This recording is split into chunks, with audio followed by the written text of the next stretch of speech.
Thank you so much for attending my presentation on why Terra was made for Dragonite. And first off, we actually have to talk about Dragonite before Generation 9.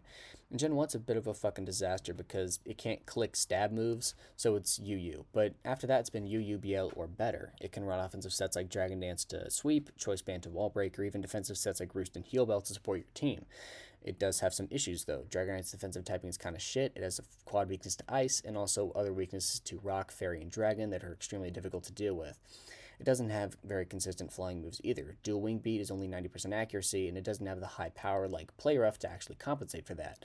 Fly is a 2-turn move as well, and while it did see some success with Fly Night sets, especially in Generation 6, that's not really enough to make it super strong, and it was able to be countered by just switching into a resist or something. Terra fixes both of these problems though. Dragonite can run Terra Flying Terra Blast to hit a ton of damage, especially with Terra Stab Multiplier, or it can run defensive Terras to get out of its weaknesses. Terra Steel especially looks appealing because it turns all of your weaknesses into resistances, and then you can click boosted Iron Heads into ice types or whatever you really want to.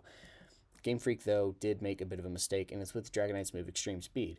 Extreme Speed is 80 base power, it has a ton of priority, and it's normal type. And normally Dragonite, would use this, maybe its Choice Band to be able to hit for a ton of early priority damage with its boosted, or maybe it can run a Dragon Dance to set up or whatever. But now it can get Stab, and that's essentially a Dragon Dance without having to use Dragon Dance. That's absolutely unbelievable. In singles, that's already powerful enough, with multi-scale being able to give you essentially a free turn of setup because you take half damage at full health.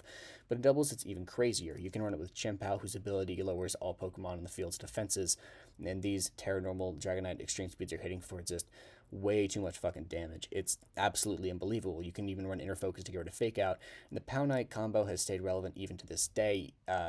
Through all of the power creep and ghost types with Flutter Mane, 80% usage, it didn't matter. It was still so good.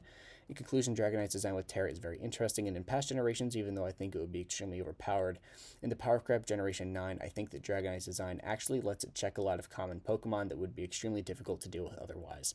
Thank you so much for watching.